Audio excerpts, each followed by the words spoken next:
Hey everybody, welcome back to my channel. Today I thought I would do a flip through of my Girl Moments coloring book by Coco Wyo, but not just a regular coloring book flip through.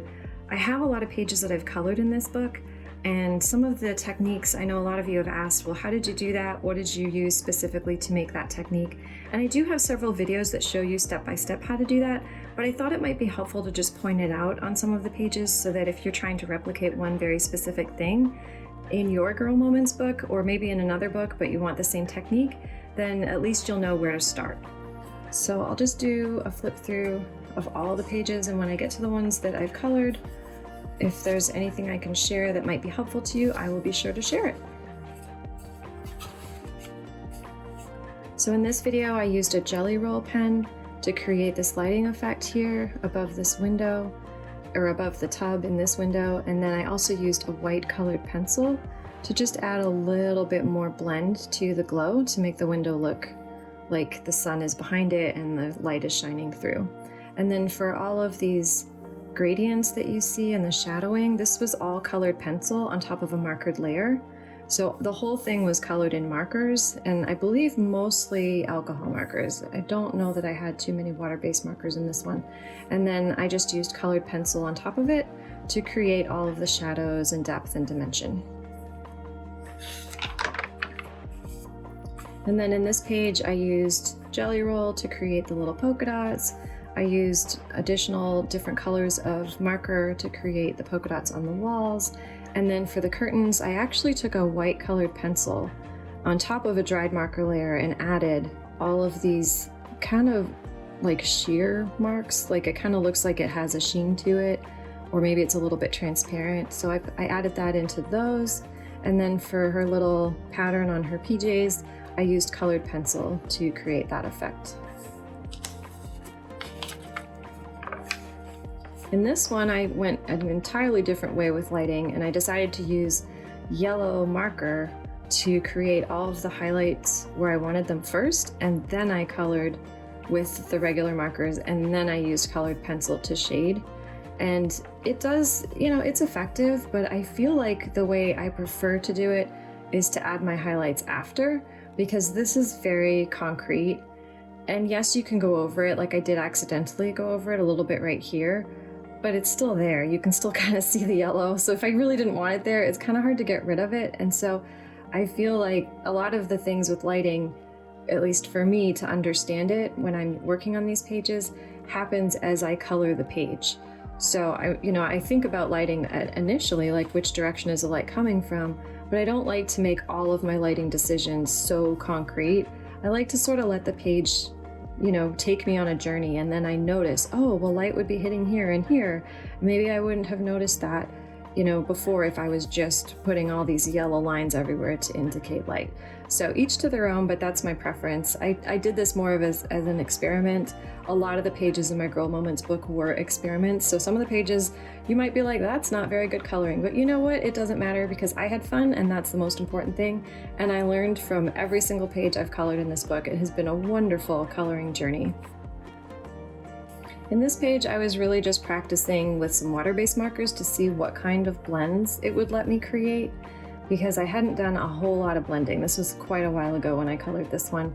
And I had blended with alcohol, but I wanted to see what water-based would let me do, as well as colored pencil. How could I create some cool elements on top of this little umbrella? So these little strawberries and blueberries are colored pencil with a little bit of white jelly roll, just to add a little bit of shine to them, but I didn't want hard light because I didn't want it to look like it was actually shiny hitting it. So what I did was I used a jelly roll, and then I took a Q-tip and I just dabbed it, and it lightened all of the shine on there so that it was just a little less harsh and a little easier to look at. And then all of the flowers and the leaves, this is all colored pencil. I use Prismacolor for these, as you can tell. Usually Prismacolor has the vibrancy that you're looking for, and it just helped everything to pop. So on this page, I used a lot of different things. So first I used water-based markers, and that's how I created this grain on the wood. This is all water-based markers. Same with here, same with this little desk.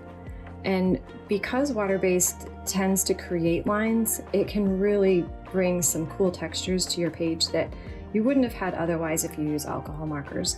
And then on this back wall, I still used water-based markers, but then I took colored pencil on top of it so that it looks like it's a shadow wall, but it also has kind of a soft texture to it and some nice shadowing. And then for all of these little decorations on her drawers in her craft area, this was all Jelly Roll pen, and it does kind of get everywhere. And so then I took a black colored pencil and lined over the black lines again. And if you use a black colored pencil, I recommend Prismacolor, it's fantastic. Or if you have Ohuhu Halawa colored pencils, their black also works really great. And it just puts the black line back so that these don't look messy and just cleans the whole thing up. So it gives you a lot more forgiveness if you make any uh-ohs, which I tend to do because I'm not perfect when I'm coloring, and the black pencil crayon just fixes all of it. And then I used also a Jelly Roll on these steps as well, but I used different thicknesses. So I think this was like a 0.5, and then I went to the bold 10 for the steps that were closer. I will say the 0.5 was difficult to work with because it just didn't want to use it. It didn't want ink to come out of it. So I don't recommend it for everyday use in coloring because it is a bit persnickety, but sometimes it's what you need because it's got a really thin point. So I did, struggle, but I got it to work and made it on these steps, and then moved to the bold 10 to have a little bit of a thicker line for the steps that were closer. And then for this little house, this was an experiment. I took some Tombow mono pens, and I just thought, I'm gonna just try to draw some detailing and see if I like it. And maybe some people like more of a harsh, very highly pigmented line for this kind of thing, but for me, I really liked the colored pencils for my detail work. So I think in the future, I'll probably use colored pencils for detail work like this. And then all of the shading, again, was just colored pencils on top of markered layers, and the wood floors was regular marker with, I think this is water-based marker, yeah, with colored pencil just drawn all over it to make it look like there's wood. And then for the light, I used a yellow Jelly Roll from their Moonlight collection. It's a bold 10, and then I used a Q-tip to help smear that ink out so that it looked like light was actually emanating from this lamp. And then same with this window. I just ran it across the Jelly Roll across this black line, and then used a Q-tip to help smear it out to help make it look like light is shining through that window.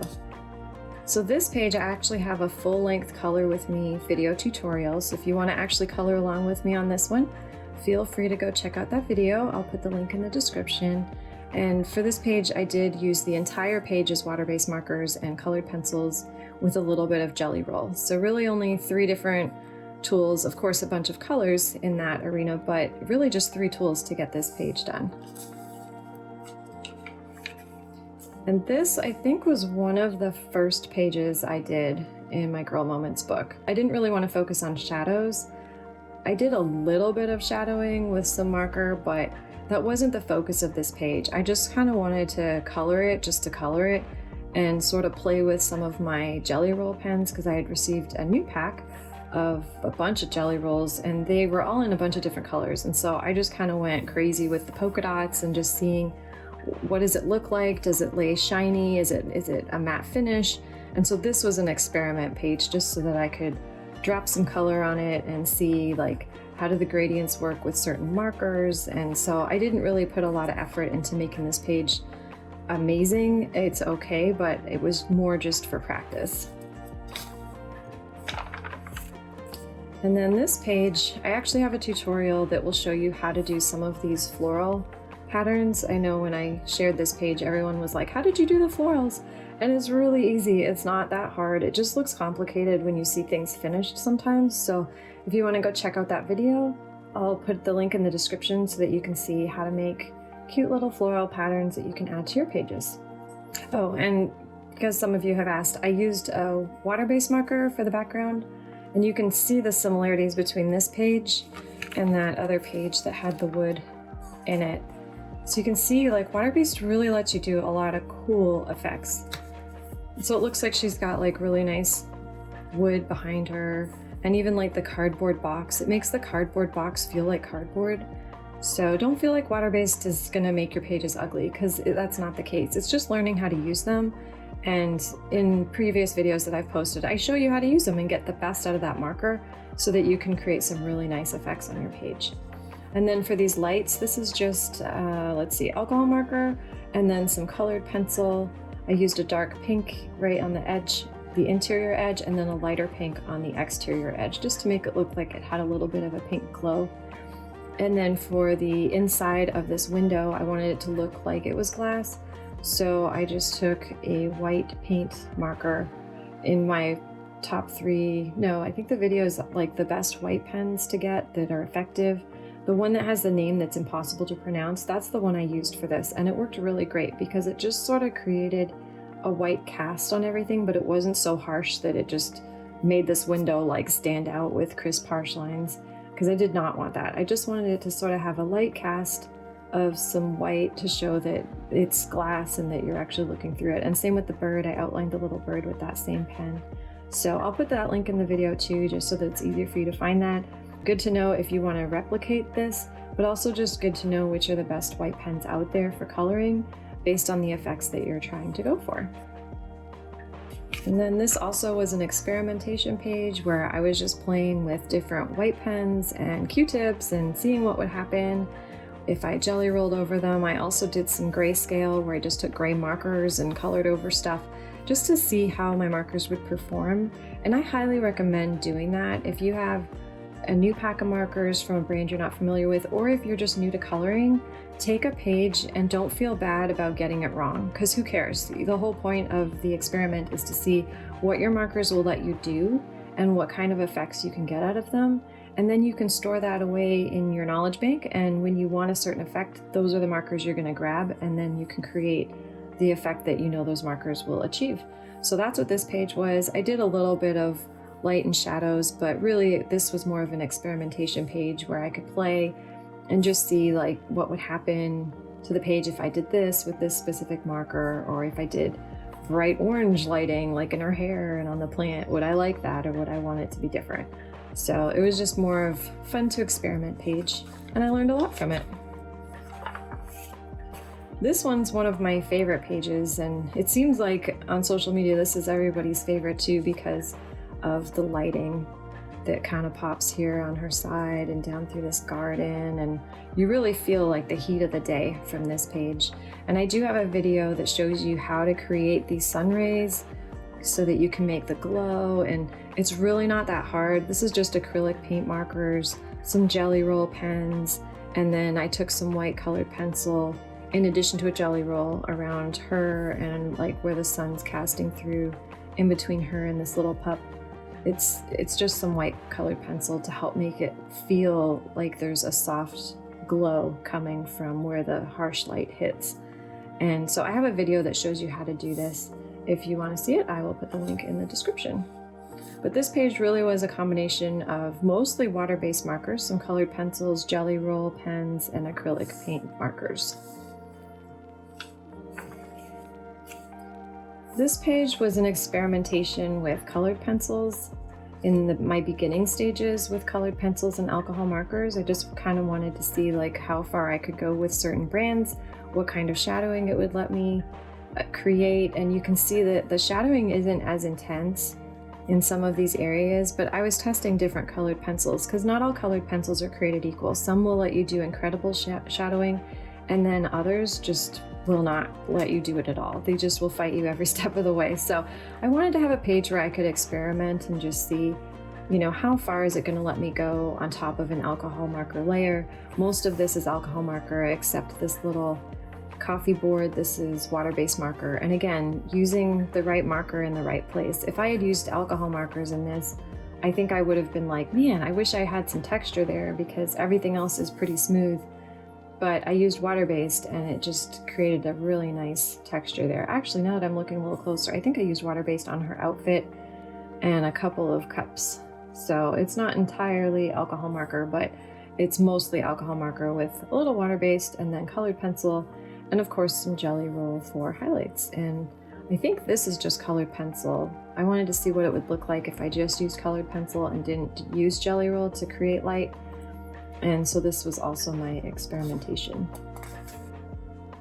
So with this page, I was really just practicing with some new markers I got to see what kind of blends it would let me do, what were the vibrancy levels of the colors, what were the colors, anything I'd want to work with, because each marker pack is very different. And unfortunately it bled. It splattered a little piece here of ink, and it did it in some other places, but I was successfully able to cover it up. But I couldn't cover it up here. It was a fail, so it wasn't my favorite pack of markers, but this was one of my experiment pages just to see what options I had with that new marker set. So this page is one of my favorite pages in this book, and the reason why is because I really had a lot of fun coloring in these frosted windows. And I actually have a video, the one I was talking about earlier, about the best white pens that you can use for coloring books, and I explained to you how to create frosty windows. It's super fun and easy, and it just has a really nice effect on the page. Like just looking at it, you're like, ooh, it's chilly out. And it was just a really fun page to color. So on this one, I used alcohol markers, water-based markers, and some colored pencils, and then just white jelly roll and a Q-tip. And then on this page, it was more of an experiment. I was practicing with some new markers I had never used before, and just sort of trying to figure out if they prefer to be used in swirls or back and forth, because I didn't want streaks. And look what it did. It left me streaks all over. So definitely a practice page, but that's okay. Practice pages are really good to have because that's how you learn.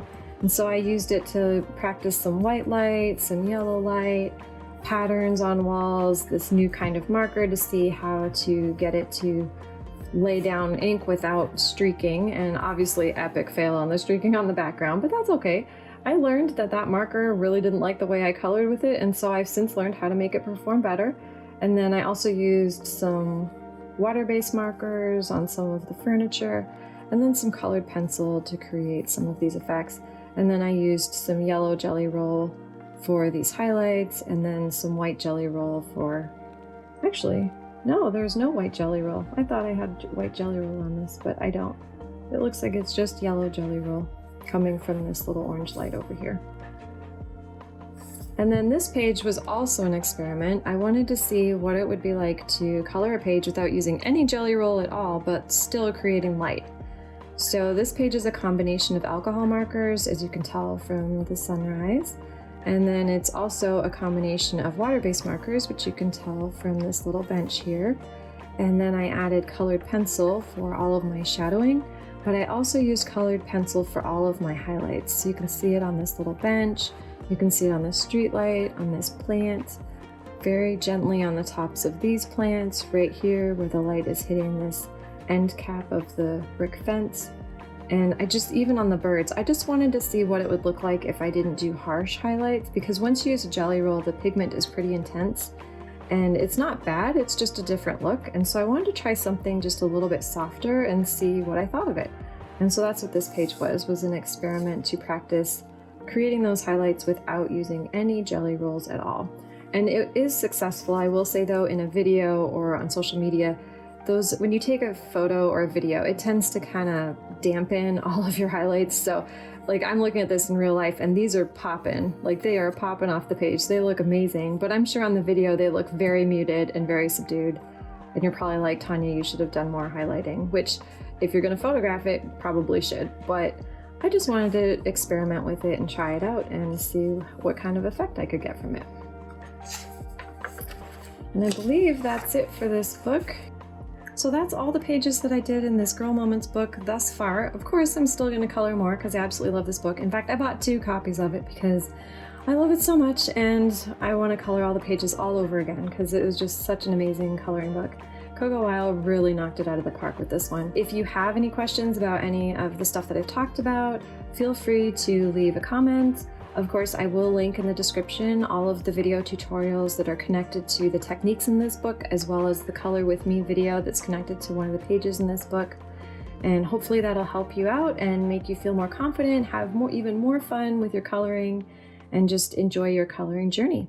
If you like my videos, be sure to subscribe, give it a thumbs up, and I'll see you in the next one.